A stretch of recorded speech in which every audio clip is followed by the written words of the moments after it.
Magandang gabi po, ano? Ito po ang inyong kaibigan kay Jesus, Brother Manny Bautista. Meron po tayong pakikinggan kay Ombudsman Jesus Remulla, Crispin Remulla ng Cavite.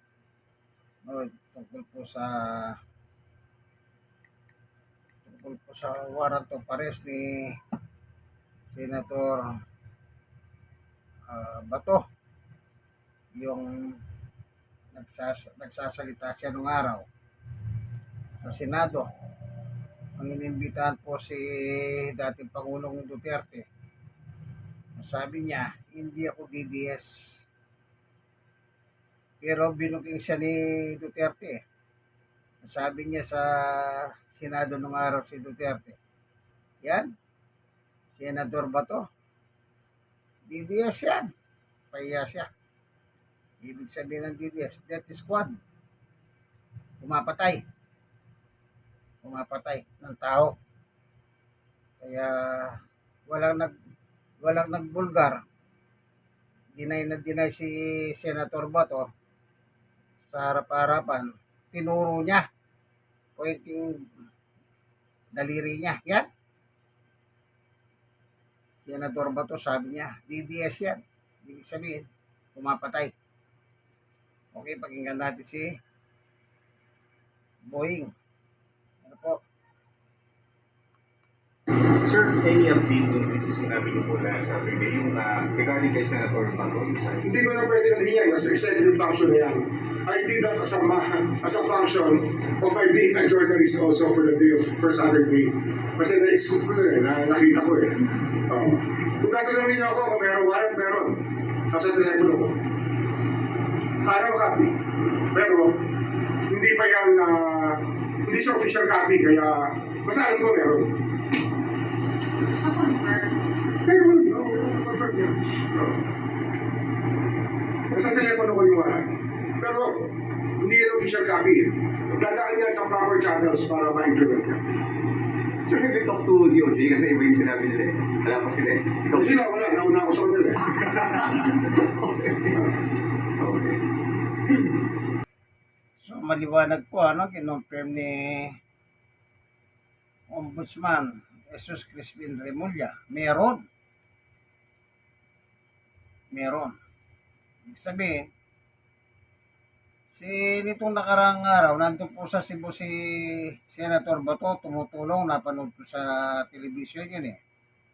Kanina, nagsimula na po yung Senado. Absent siya. Absent siya. Nung araw, ang yabang niya eh. Sabi niya kay Senator, dating Senator Sonny Trillanes, come on! Sige, gusto mo, ikaw pa magposa sa akin eh. Yabang niya. Marami siya sinasabi. Ngayon dumating yung warrant. Siyempre, ibig sabihin, meron na. Kanya lang niluluto pa. Meron na. Yung sinasabi ni Ombudsman Remulla. Hindi pa yan. Pero meron na. Nasa cellphone ko eh, sabi niya. Inaasikaso na po yan. Siyempre, government to government yan eh. Ay, government ICI, then, kailangan sumulat siya sa gobyerno ng Pilipinas. Kaya kay Ombudsman bumabagsak So, hindi na siya nakita kanina si Bato. Missing na siya. Wala na. Nabakla na pala eh. Nung araw ang yabang-yabang niya eh. Parang si Duterte ba? Sabi ng Duterte, nung inimbestiga siya sa Quadcom, nang tinatanong siya ni Franz Castro ng party list, teacher party list. O ma'am, sabi niya, pag magpunta sila dito, tatadyakan ko yan, sabi niya. Kung mapunta naman ako doon sa ICC, sabi niya, tatadyakan ko pa rin yan, sabi niya. Yabang niya. So, nung dumating yung warrant, tumatakas si Duterte pupunta siya ng Hong Kong. Tatakbo siya sa China. Kanya lang, tinanggihan siya ni si Jinping, para sa asylum. Eh, nakikiusap sa Hong Kong, tinanggihan din siya ng Hong Kong. Kaya napilitan siyang umuwi. Kaya pag uwi niya, kinuha na siya ni General Torre. Ayan, doon na nangyari yung controversy kung paano siya, hindi na siya binitawan ni General Torre.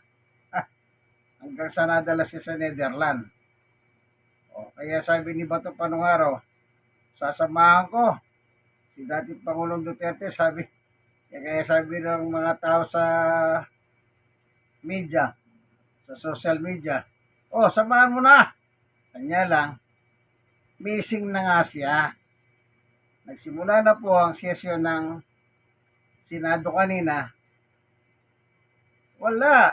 Absent siya. Kaya sabi ng mga tao, ala na, nagtatago na. Kasi, pero si Sara naman, nag-o-offer naman si Sara. Yan ang isa po niya naman, si Sara. Yan, nag-o-offer ng tulong. Nag-o-offer ng tulong para sa abogado. Parang sinasabi yata, nakakuha siya ng abogado, Israelita. Taga Israel. Israeli kanila eh. Yan. Tapos, ngayon, nanginginig na sila. Tanda nila, meron pang 3 taon si Bongbong Marcos bilang presidente. Kaya hanggat presidente si Bongbong, delikado sila. Delikado. Okay, pakinggan natin yung Manila Bulletin. Manila Bulletin naman po.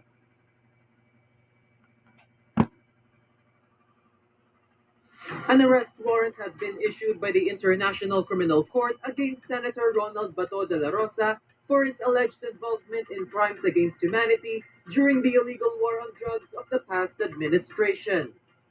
Ombudsman Jesus Crispin Remulla disclosed Bato's ICC arrest order earlier today during the executive session program of DZRH. De la Rosa was the chief of the Philippine National Police during the time of then-President Rodrigo Duterte, who is now detained at the ICC in The Hague, Netherlands, on alleged crimes against humanity.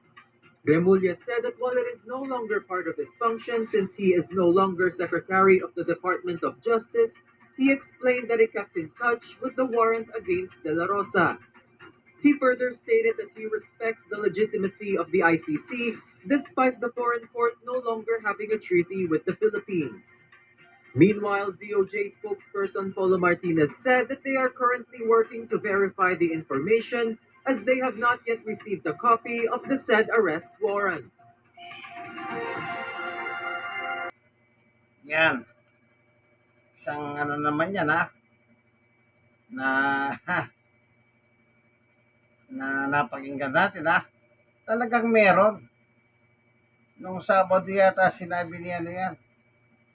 Ni Secretary ni Ombudsman Jesus Crispin Remulla na meron. Yan ngayon. Asan ang tapang ngayon, di ba to? Asan ang tapang? Noong PNP siyang yabang niya eh. Ang yabang niya. Kaya nagsimula ang kayabangan niya, magbuhat ng maging PNP chief siya, hanggang naging senador. Nang naalala ko, nang inuhuli ni General Torre, yung kanyang puwan na isa, si Apollo Kibuloc, aba, ang ginawa ni Bato, nag-hearing siya sa Davao pa. Dinala niya rin ng hearing. Kung ako lang masusunod, sabi niya, palalayasin na kita dito, sabi niya kay Torre. Pero matigas po si Torre, sabi ni Torre. Hanggat hindi ko nakukuha yan, hindi ako aalis dito. Preparing to Kibuloy. Hanggang sa nakuha niya nga si Kibuloy. Pinoproteksyonan din ni Bato si Kibuloy. Isipin mo, pinoproteksyonan niya, manyak, rapist. Grabing itong si Bato, ano? Ngayon naman, ang sabi niya nung araw, dahil Senate President si Escudero, ayan, hihingi ako ng tulong sa kanya. magtatago ako sa salawal ni Chis Escudero. Ibig sabihin sa Senado, wala na si Chis. Ito, nagpahayag naman si Tito Soto bilang presidente ng Senado. Hindi siya pwedeng arestuin dito sa loob ng Senado, sabi niya. Aba, ibang klase rin naman pala, na. Halimbawa, dumating ang pagkakataon, darating ang International Police, dala-dala yung warrant sa Senado, hindi niya pala ibibigay. Ibang klase naman si Pepsi Paloma, no? Pinasabog siya ni Anjo Iliana. Meron pinasasabog si Anjo Iliana. Tapos, sumisigunda yata si Ruby. May pasabog din kay Tito Soto. Yan. Kinukulap ko na rin si Tito Soto. Pambira. Ibig sabihin pala, arboring palang ang mangyayari niyan. Samantala kaya nakarating sa dahig ang mga kaso na yan, kasi noon yung mga biktima ni Duterte, ni Digong, matanda, hindi mabante dito eh. Hindi mabante ang kaso. Kahit yung kaso inakyat ni dating Senator Trillanes, hindi na makita. Nung isa, sabi nga ni yung Ombudsman Boying hindi ko nga makita kung yung papel na sinasabi na yun.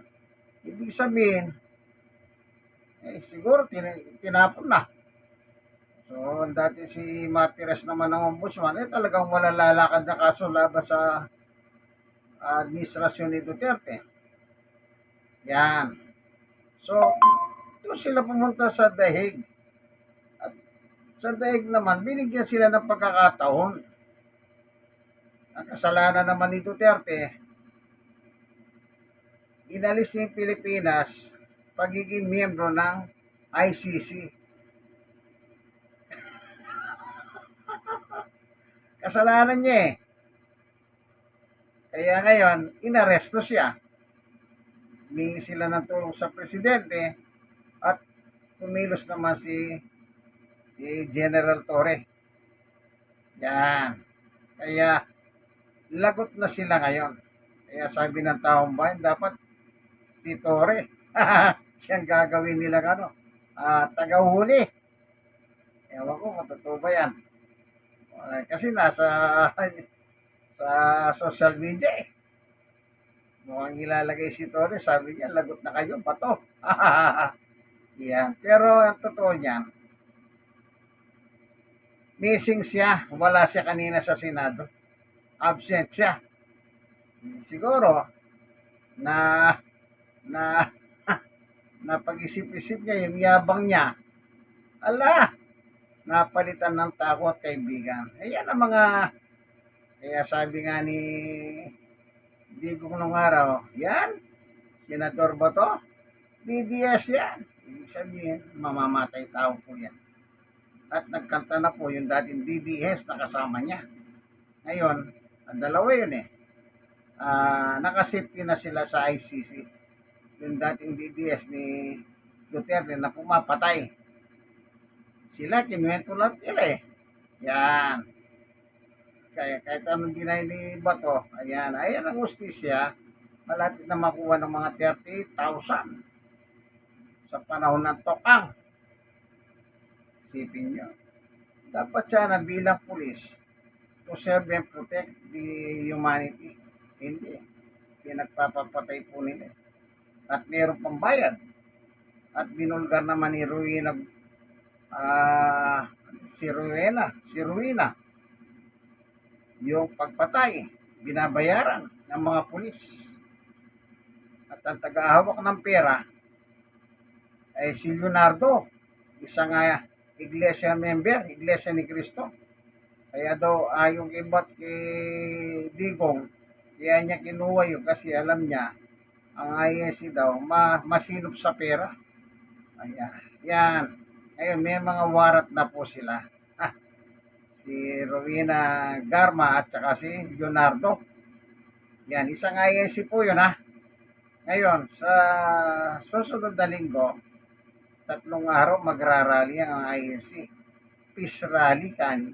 Hindi totoong peace rally, manggugulo rally sila. Nakikialam po sila sa takbo ng gobyerno. Ayaw nila ng katarungan. dahil ang mga naiipit na kanilang mga senador, yan, naiipit sila. Kaya ngayon, magpipis rally daw sila sa Luneta. Pinahintulutan naman ng mayor ng Maynila na si Isko yan. Binigyan sila ng permit. Permit sa Luneta. Yan. Kaya hindi po peace rally yan. Nag-i-invite sila. Huwag kayo sasama dyan. Magkampo ni Satanas yan. Kampo ni Satanas. Ako, sa Biblia, kampo sila ni Satanas. Yung Iglesia ni Cristo, tinatag na yung mga Felix Manalo. Ang gahit na yan si Felix Manalo, may kaso na sa korte yan. Supreme Court pa, malala. Huwag na natin yan, basta meron sa Supreme Court. Kaya binulgar ni Soriano yan eh. Binulgar ni Soriano yan. Niyawag si Soriano ng papel eh. Kaya malakas ang lumagbulgar. Napapanood ko po yan. Yan. All right, joining us this morning is ICC Assistant to Counsel, Attorney Cristina Conti. Attorney Conti, good morning to you. Karen. All right, what is the official way for the public or reporters, or in this case, the Ombudsman, to find out if the ICC has really issued an arrest warrant against De La Rosa? Well, if the arrest warrant is uploaded to the public website of the ICC, that is so far right now the only way that us in the Philippines will get to know that. The ICC has an e-court protocol. Kaya lahat ng fina-file dapat eventually, unless it is classified confidential, has to be uploaded. But is that what happened to former President Duterte? Let's go back to that process so we have a basis of comparison. How did this government know that an arrest warrant was issued against him? It's an entirely different thing altogether if you're the government or the recipient of the warrant. So technically, as soon as a warrant is issued or as soon as it is transmitted by the registry of the court, it is transmitted to one state's parties and any other party who may have a role in the arrest. It was also transmitted to international organizations with whom the ICC has a relationship with, including the Interpol. So, But with Duterte Attorney, but with Duterte, was it also announced sa e-court doon sa portal? O bakit yun hindi po ganun? So the thing is, all documents have to either be classified as for the public consumption or confidential. And so the transmittal of the document is, kumbaga, proof that it exists, but it may not be known to the public. Most documents of the ICC, especially those pertaining to or relating to witnesses, o kaya contains private information about persons, are not immediately known public, which is why we have a lot of documents uploaded late and then marked redacted and then parang later on classified as public. Kaya pag-iingat ito hindi lang para dun sa mga tao na involved, kundi mismo yung akusado or suspect. And so in the case of warrants of arrest, there have only been a few times that it has been immediately made public. And we have the cases of those who cannot be arrested. Like Netanyahu and Putin. In the case of Duterte, it was not made public immediately, but was enforced. Kaya may kaibahan yung public, pero walang nahuli. Secret, pero may nahuli. So, yung kay dating Pangulong Rodrigo Duterte, it was not made public, but would it be right to say that the ICC sent it to which agency of the Philippines for the President to know that it exists? Saan po A yun? member state, dapat DFA. But we are not a member state. As we are no longer a member state, it would have gone through the Office of the President. Directly. Through the state. And then the Office of the President would have cascaded it down to either DOJ or DILG, or it could have gone through the Interpol. So whether it's a diffusion notice or a red notice or a blue notice, it was a notice that probably went through the Interpol. Doon naman, ang pasok doon, DOJ through the NBI as the point agency. And then also transmitted to PNP. So yung two agencies, we should know, NBI and PNP. So is it possible that it may not be made public? The ICC may not announce it, but technically they've already informed our government agencies that there is an arrest warrant against Senator Bato de la Rosa. Posible ba yun? Certainly that's possible kasi ganun yung nangyari kay Duterte. In fact, we never heard from the ICC until Duterte, in that case, was surrendered to them. Mm-mm. But won't this be unfair for the suspect or for the accused? In other words, as a person who is accused, you would want to know that there is an existing arrest warrant against you so that they could exhaust all legal means within the country, right? To stay in the country. Kasi kung parang bulatan, doesn't that violate their own human rights? Hi, I'm Jack. Today we're diving into the This is a bit different. Kung sa atin parang nagkakaroon ng pagkakataon ng magbigay ng counter affidavit. Dito sa ICC, considering that the crimes are so great, it's only 4 crimes. And it's only the most responsible. So it's not everybody, kumbaga. They're looking at persons with considerable authority and money, which is why they issue a warrant of arrest for those who they see, well, hindi probable cause, kundi who they see there is a reasonable ground to believe that these persons committed these crimes. They can either issue a summons or a warrant. The warrant they will issue for those who would probably abscond or, kumbaga, not cooperate. The summons, in the case of Bato, could have been issued. Remember that 2 years back, there was talk that he was being summoned or invited to the ICC to cooperate. At di siya hindi niya pinansin. Yan si Oo. Nin. Kaya siguro yung ICC, well, mukhang di makikipag-cooperate to voluntarily. And a warrant of arrest will be issued. After that, the accused will have a lot of opportunities to question and ask for, as you said, interim release before a local court. So, as we see in the case of Duterte, it's almost, 8 months, 9 months now? Yeah. Hindi pa nga na-finalize yung information or yung charges against him. Kaya there will certainly be an opportunity for Duterte to contest and to apply for interim release if it applies to him. But I think you make a strong point when you said that the ICC actually focuses on people in authority, those with power, and those with money, right? Hindi po ito, they don't focus on, let's say, the henchmen, the ordinary people who under the law can issue a counter affidavit, etc. They focus those who may actually have privileges in local courts, right? Parang ganon. Yun ang tinutubok ng ICC. That's right. Hindi Oo. simpleng mamamayan. Oo, hindi ganon. Please. Oo. Wala akong kaalam-alam. And these are people who, most likely in the public eye, are already known as possible perpetrators to crimes. Okay. Now, other than Bato de la Rosa, what about the others? I mean, named, right? In the preliminary reports, I think there were 5 of them. So,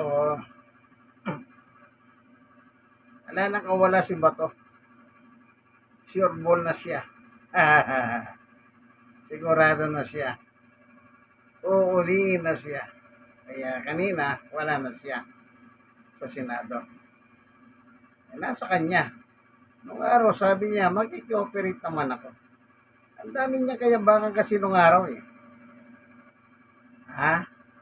Alam nyo, yung data sa napagpatay na nandun sa PNP, 30,000.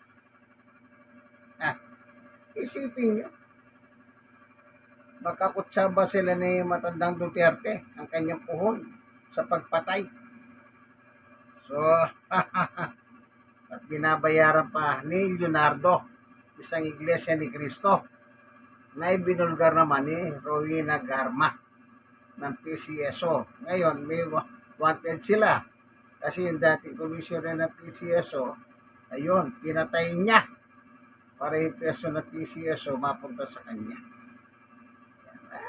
Alam nyo, lahat ng bagay dito sa lupa, pagbabayaran.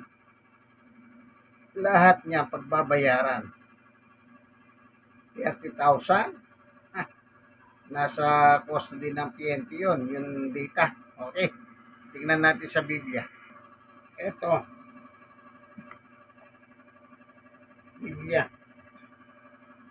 Ikalawang Korinto chapter 5 verse 10. Ikalawang Korinto chapter 5 verse 10. Sapagkat tayong lahat kinakailangan mahayag sa harapan ng hukuman ni Kristo.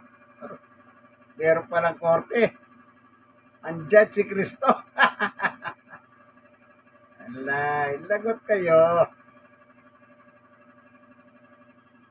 Upang tumanggap ng bawat isa ng mga bagay na ginawa sa pamamagitan ng katawan ayon sa ginawa niya, maging mabuti o masama. Yan. Sabi ni Pablo, masama man ang ginawa mo, mabuti man ang ginawa mo, haharap tayong lahat sa hukuman ni Kristo. Si Kristo po ang judge. Naalala ko, dating judge dating abogado, naging judge. Ito si Duterte. Nung abogado siya, wala siya na ipanalong kaso. Ayon sa social media, nabasa ko wala na ipanalo. Sa bagay, inamin niya, ilang taon siya nag-aral. Kumbaga, halimbawa, ang kurso ng pagkabugado, 5 taon. Siya hindi lang 5 taon siya nag-aral. Kaya siya naging judge. At piskal pala, in-appoint siya ni dating Presidente Cory. Yan. Doon nagsimula ang kanyang karir. Yan, in-appoint siya ni dating Pangulong Cory Aquino. So, sabi ni Apostol Pablo, yung ginawa ng katawan, ibig sabihin, nang ikaw ay nabubuhay dito, lahat ng tao, hindi lang naman sila, lahat naman tayo, harap tayo sa korte ni Jesus. Ang judge si Jesus. Dito, kung kaya nyo linlangin ang judge, marami naman judge na bibili dito Yan ang sabi ni dating Pangulong Hirap doon, man in robe. Nabibili. Napanood ko yan nung presidente siya, si Hirap. Sabi niya, man in robe.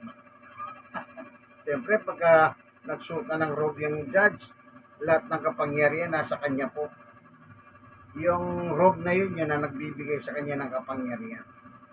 Kaya kung mapapasin ninyo sa mga korte, naka-robe po sila. Mapapasok sila, hindi sila naka-robe pagdating ng hearing. Yan. Sinabi ni Apostol Pablo, harap tayo. Ngayon, anong sabi ni Duterte nang ginawa siya ni General Torre? Ano bang kasalanan ko? Nagtanong ano daw ang kasalanan niya. Hindi niya alam. Siya nagbutos pumatay ng tao. Sabi naman ni Bongo, alam na nagbutos. Tapos sumagot si Duterte. Kill. Isa pa yun. Namumuro din yun Yan. Tandaan niyo po yan. Akala ng mga Duterte, matatakasan nila yan. Hindi po. Kung dito kaya niyong takasan, pagdating po sa langit, ang totoong korte, ang judge ay si Jesus. Naalala ko po si Father Reyes, Robert Reyes, the running priest. Nung araw sabi niya, dapat magsisi na si Duterte, sabi niya. Kasi dinideny niya, wala daw siyang kasalanan. Yun naman abogado niya, ayaw niya na may hearing. Lagi niyang iniinsist na makalaya. Wala pang hearing, gusto makalaya na. Ibang klase yung abogado niya, si Kapman. Walang ginawa yun kundi humingi ng release. Puro samantalang hindi pa nag-hearing. Paano naman yung mga Pilipinong 30,000 na winalangyan nila? Yan na. Ginalang niya. Nasaan yung datos niya? Nasa PNP. Pinakita ni dating anong araw si Chel Jokno. Pinakita niya yung record nung umatay siya ng sa Senado nung araw. Hindi pa siya representative ng ano ba yung party sa pinanalo niya. Umatay siya, pinatawag siya at dala niya yung record mula sa PNP. Yung datos sa harap ni Duterte, binasa niya. Against humanity. O sige, hanggang dito na lamang po, Masyado na mahaba ito. At least, meron po kayong idea ko. Yan, tatlong kay Karen Davila sa Manila Bulletin at kay Boying Remulla pa, yung sa Ombudsman. Sige po, hanggang dito na lamang. Lagi po kayong magdasal, kaibigan. Pag-pray po natin ang ating bansa dahil niliglig ng bagyo. Lindol, bagyo. Ito ang inyong kaibigan, Jesus Brother Manny Bautista. God bless us all po. Lagi po kayong manalangin bago kayo matulog at pagkising nyo sa mga. Bye-bye!